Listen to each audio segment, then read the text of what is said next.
Okay, we're going to spend this session talking about the transmission of the Bavli and its transition from the primarily oral culture of Bavel and the great yeshivot in Bavel to the much more geographically diffuse and sort of primarily written culture of Europe.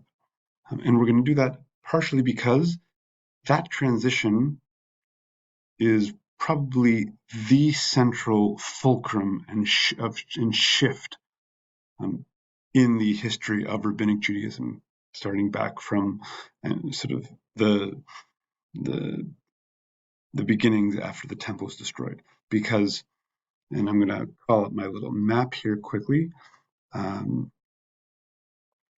until the 10th century, all of Jewish life was still focused in these two little areas here, the Gaonim and Bavel, and then here the community that was still alive and kicking in Eretz Israel and its kind of offshoot in Egypt. And what is going to happen is that these two communities both weaken as Jewish communities get established and grow in both numbers and self-confidence in various places around the Mediterranean. So that includes, let's give us some different color here, that includes Kairouan over here, although that is short-lived. That includes uh, several places in Muslim Spain in this early period. That certainly includes southern Italy, which is the sort of almost certainly is really the oldest continuous Jewish community anywhere outside of the center. And eventually from here, it will go north to northern Italy, over the Alps to Germany, and from there into France. Um, and I just want you to know, as well as being places like Turkey and other places a little closer, I just want you to just see that geographically how much larger of a range and just physical space the Jewish community is covered. Even, and we're not even talking about a sort of community spreading out to the rest of the world. We're just talking about the Mediterranean region, and still, this is a massive transition. Um, but also because, and sort of in fitting in with the larger themes we've been talking about, the shift from oral transmission to written is a major shift in how this text is encountered, how it is read, how it is understood, um, how it functions in a community. So, I'm going to exit drawing. We're going to go back over here. We'll come back to our map.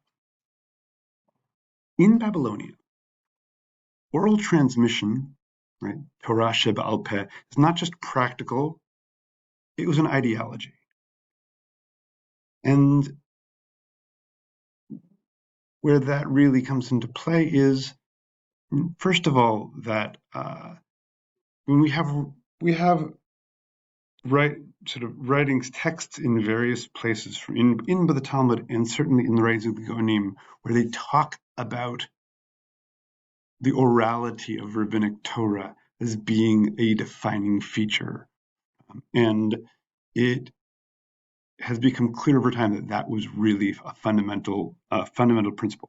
Now, we see their commitment to this because the oral transmission of the Bavli continued well into the Muslim period.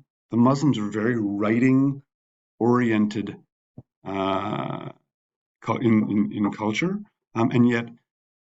and so the Talmud and other texts existed in writing, but they were not used.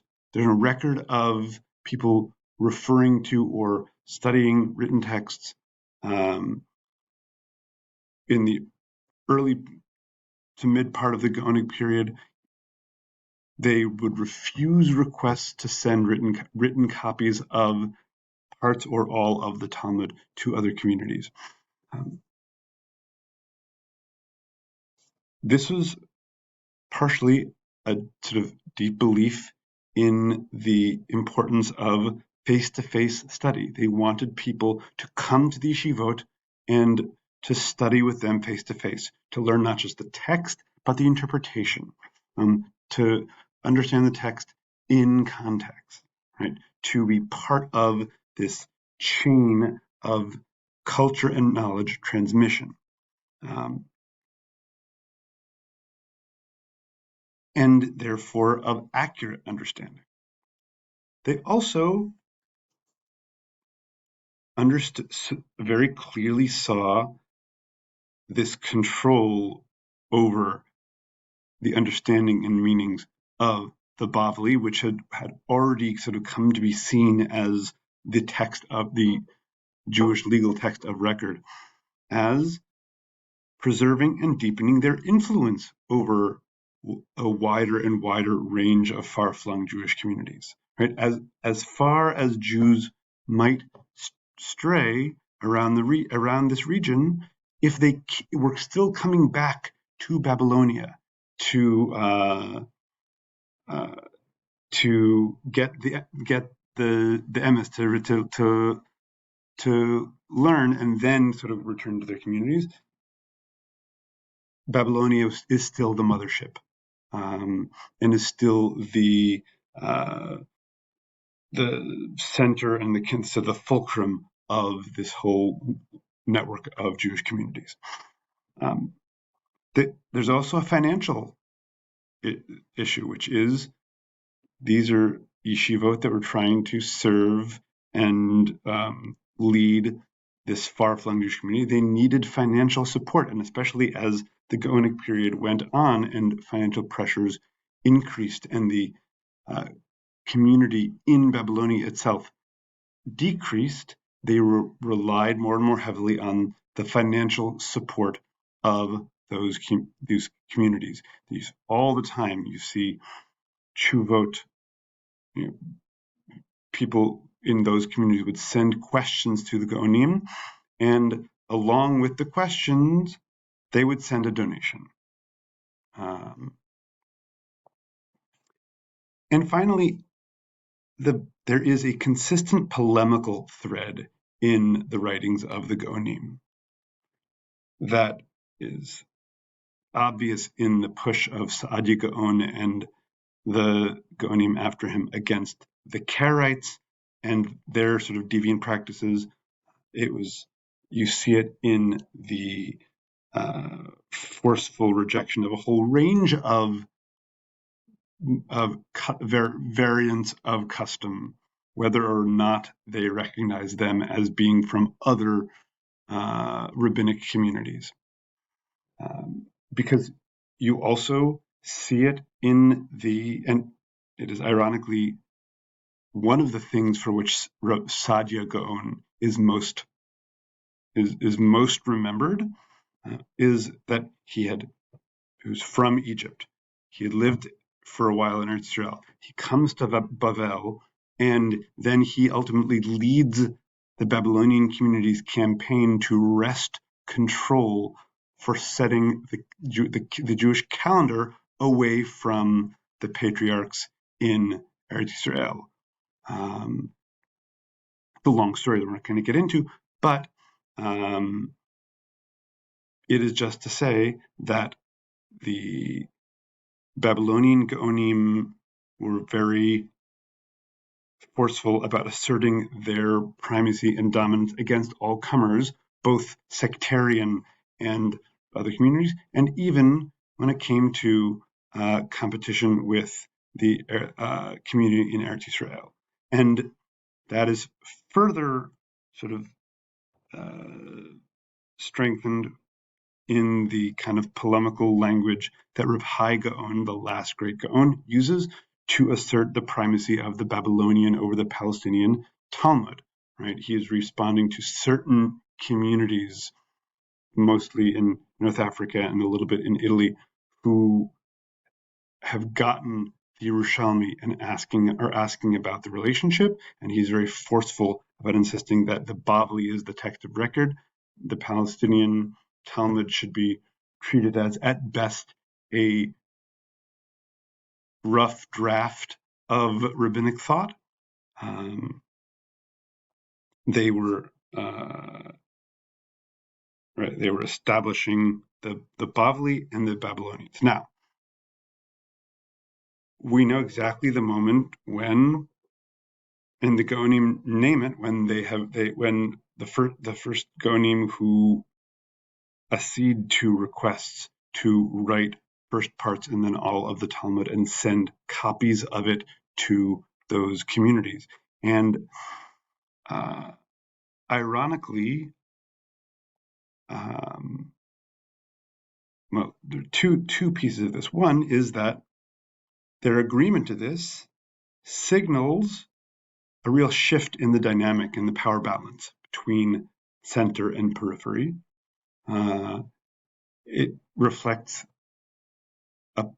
having gotten to a point where the Gaonim and the Yeshivot need those communities as much as or more than they need the Yeshivot. And so the Yeshivot are now in the position more of petitioners. So that's one piece. And yet, ironically, the effect of sending written copies of the Talmud to those communities was to hasten the very processes that forced them to do it in the first place. In other words, sending those written copies of the Talmud enabled some of those communities to really whittle away at and ultimately cut the umbilical cord to the Babylonian mothership, and to establish their own yeshivot, their own academies, and their own tradition, and to really, in a sense, declare their independence of any kind of Jewish center. This moment is the last time in Jewish history that we can really coherently talk about any place as functioning as that kind of center, uniting center for the worldwide Jewish community. But the other thing is that what you had was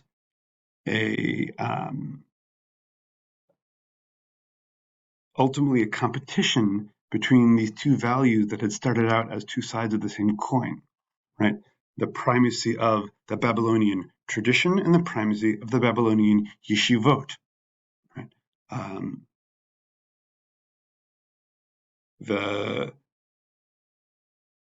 The orality was meant in part to preserve the centrality of the yeshivot and to ensure that people would come from the far-flung communities and really learn from the Gaonim and to continue to see the yeshivot and the Gaonim themselves as their teachers in a very direct sense. But they also were very deeply invested in establishing and preserving the primacy of the Babylonian traditions and the Babylonian Talmud in competition with the Eretz Yisrael traditions. And therefore, ultimately, they started sending copies of the Talmud. And what they did, whether this was really intentional or not, it's very difficult to say. But the effect is that they shored up and secured the defining place for the Babylonian Talmud for the long-term future of the Jewish community. So, because of this, the Talmud Bavli sort of becomes the defining text, but the achieved that at the expense of their own position in the Jewish world, the Shivot and the Gonim. So when it comes to it, this is a moment of either or, and the Talmud is pushed forward, the academies recede. Now, this transition radically changes the way the Talmud is studied and interpreted. So first, in Babylonia, the Talmud text was fluid, it was dynamic. It was often used and functioned as a performative script with room for expression and innovation. There were sources, traditions, memrot, braitot, that were memorized and had fixed text, and everything else could be explained in one's own words. Right? For the Gaonim, teaching Talmud was like giving a speech or, say, a lecture from an outline, as opposed to a written out text. And we see that in the variations between versions that have been transmitted of the Talmud that are clearly not due to written transmission, are ones that date back to the Gaonic period and that make it clear that different Gaonim used different wording for some of this discussion shakla vitaria material. And what you see in that, in those variations, is wide variations in the particular language used, but a great deal of consistency in meaning. In other words, it's what you get when different people who fully understand an idea each explain it in their own words. For the diaspora, for the European communities, the Talmud is fixed. They have a written text. It is fixed. They are reading and explaining it. They're explaining everything, right? If the discussion sections were the explanation in Babylonia, now those sections too need to be explained. There's no continuous culture or tradition of interpretation in these European communities, especially the ones sort of less connected to Bavel. Thus, they're more tied to the text. And I can't say, oh, well, the text is a signifier for the underlying idea that I understand, and so I can explain to you what the text is really saying. They're reading the text and trying to make sense of it. It is very similar to the difference between how the Babylonians and the Palestinians read the Mishnah, and even often passages in Tanakh, where the Palestinian rabbis who are closer to these earlier texts, both geographically and culturally and linguistically, intuitively understand the ideas and therefore are not focused so much on the words of the text, or when they do focus on them, they focus on them for the purposes of finding new interpretations. Whereas the Babylonians, you see all the time, the Babylonian Talmud trying to simply make sense of the words and the text of the Mishnah. They read the Mishnah as a fixed text whose words have to be explained. Now, there is a bit of a transition here. The sages, Rabbeinu Hananel and Rabbeinu Nisim, the 10th century sages in Kairouan, had traveled to Babylonia and studied extensively with the Gaonim. They still had that oral tradition. They passed it down to their most prominent student, the Rif. So when the Rif writes his halachot already at the end of his life in Spain, he essentially is willing to dispense with the writings of the Gaonim. He doesn't need them. The writings in an oral culture are a sideshow. They're they're notes that may or may not be useful. And the Rif essentially dispenses with the Gaonic writings, saying, I have the Gaonic tradition for understanding the Talmud, but it's the Talmud that we need to understand and whose rulings we need to clarify. The Rif does that to the writings of the Gaonim, but no Rishon in Europe after the Rif can do the same with the writings of the Rif, because they don't have that connection to Babylonia, to the yeshivot. They're now also after the kind of sunsetting of the yeshivot. They are in a culture where they are mainly reliant on the written text of the Talmud and written explanations of the Talmud.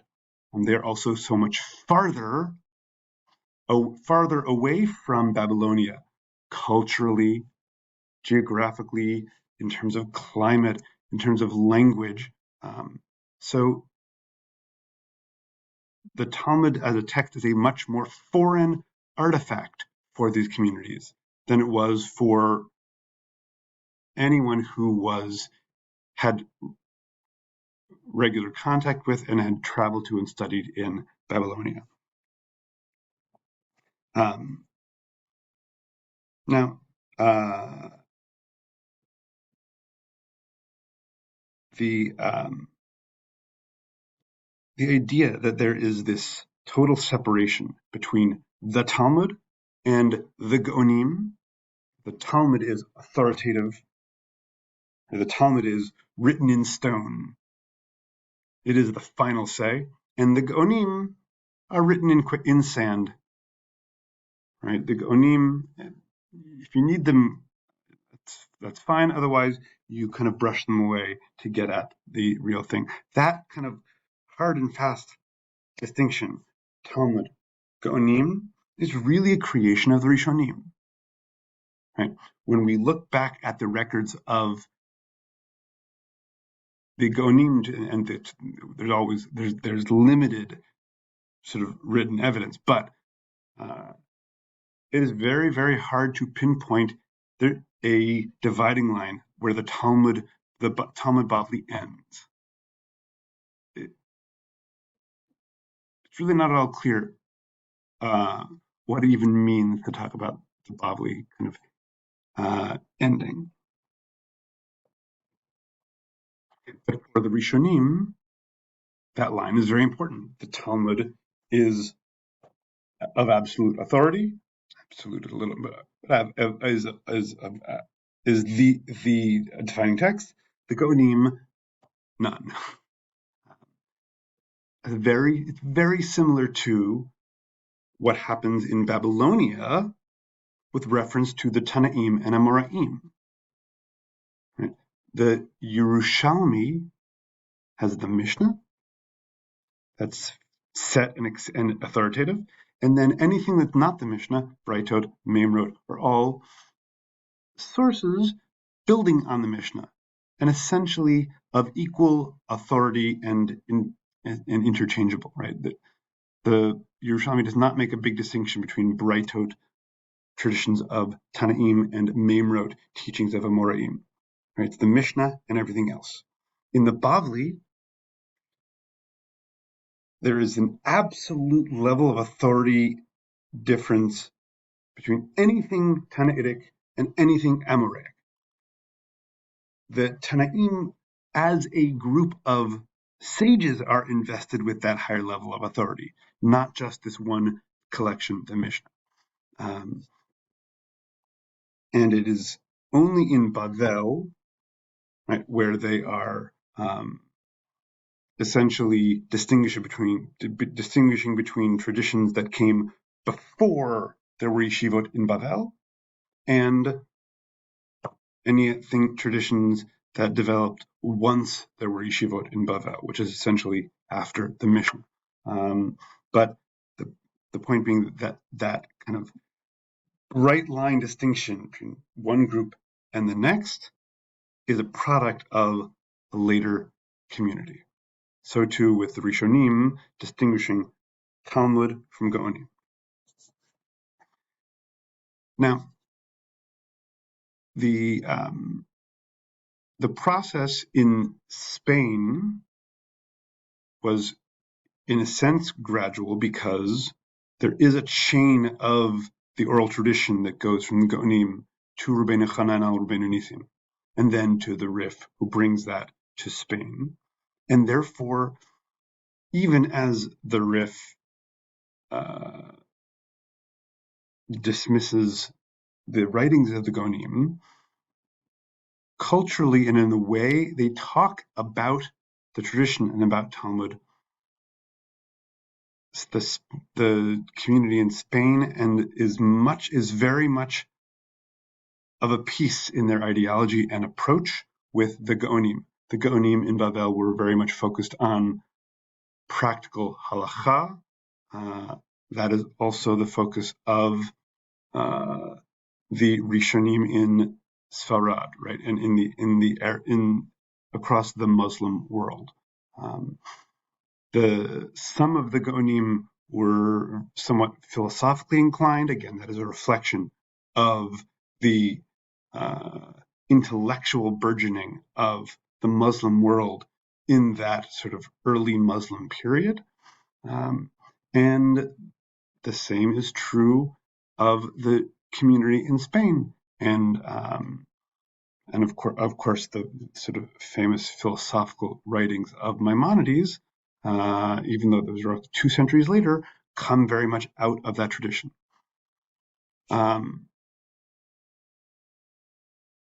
So that Spain is very much continuous with Babylonia in terms of the tradition and orientation. And at the same time, once they got their own copy of the Talmud, they were very quick to establish their independence and to kind of cut off that relationship. They had the confidence of feeling that they could do it. They had the knowledge locally to do so. And there was a lot of competition between the Muslim dynasties that ruled in Babylonia, based in Baghdad, and in Spain, for kind of the 2 leading powers of the Muslim world for those few centuries. And the Jews in Spain were highly motivated to support their rulers, who wanted to cut off any sense of their people's dependence on Babylonia. Things are very different in Germany. The chain of knowledge transmission is much more attenuated, as small groups, first non-rabbis, and only later small numbers of scholars make this migration north to northern Italy and then to Germany. At the same time, in Christian Europe, the interpretation of the Talmud became a flashpoint. It was highly scrutinized, right? Because there's such an ideology in medieval Christianity of the idea of supersessionism, of them having of Judaism being fundamentally false, was so important to them that, and also the notion that the Jews were always sort of secretly plotting against them, was an ongoing obsession. And so the Talmud was highly scrutinized as now the kind of, as becoming the official record of Jewish tradition. they had no direct contact with Bavel. So they, in these communities in Germany and then northern France, what we call Ashkenaz, really are um, are much more than in Spain. They're coming at this written text as anthropologists trying to figure out what does the text mean, how do we make sense of it. It is much more foreign to them.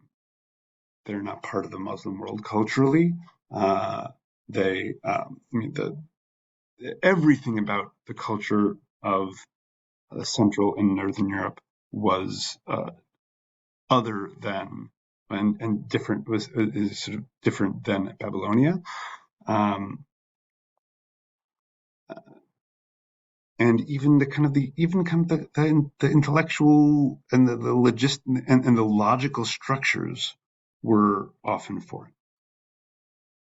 Add to that they have these whole sets of minhagim that they've gotten through Italy from Eretz Israel, and so therefore there are now these conflicts between these sets of handed down minhagim, their own oral tradition, and this now authoritative written text that stems from a totally different source of authority.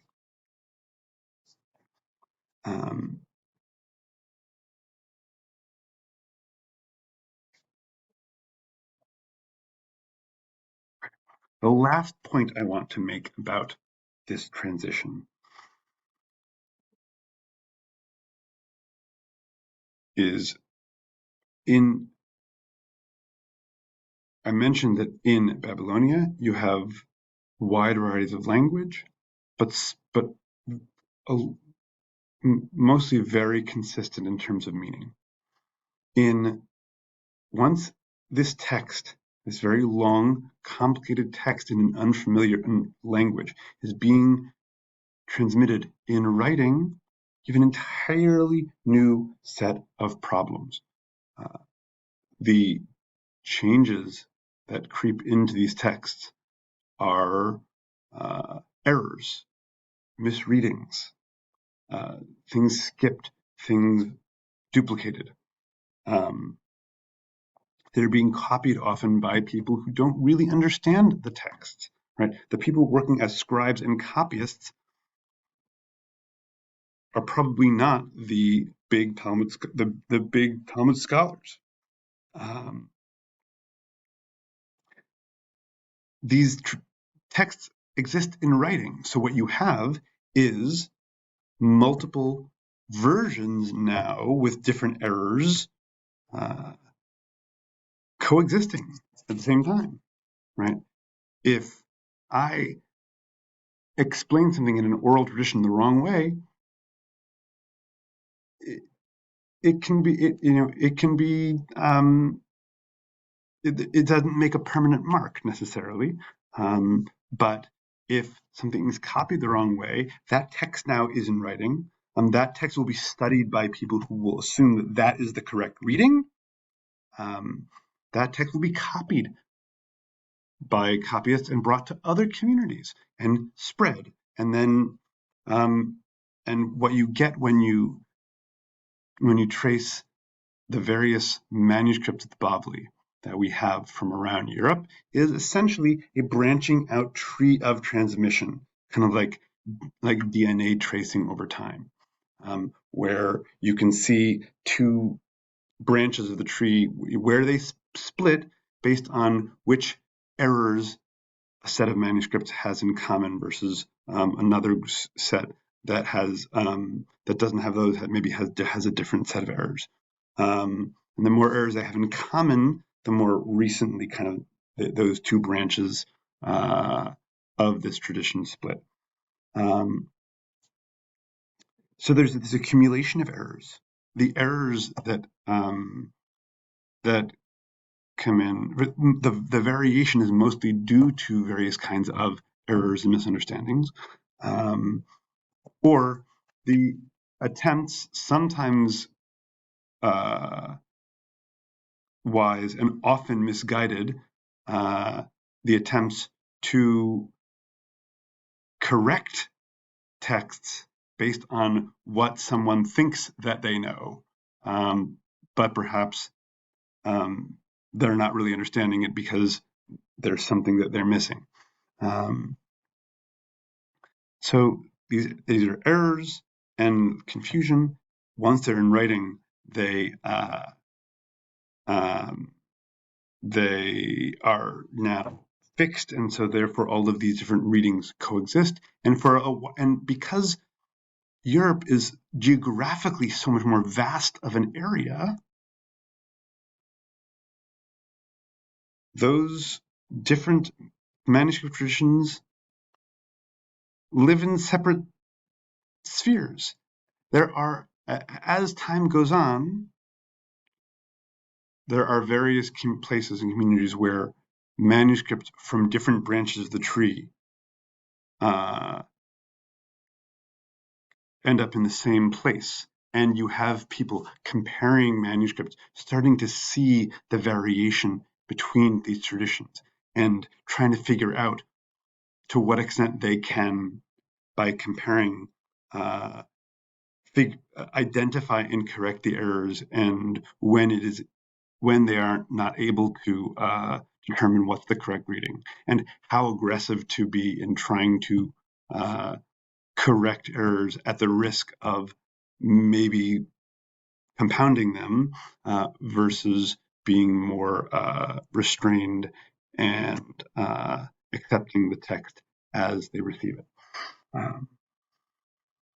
And that is the rest of the history of the study of the Talmud, is the study of a written book with written manuscripts and traditions, written commentaries that are passed down and studied and read by the next generation.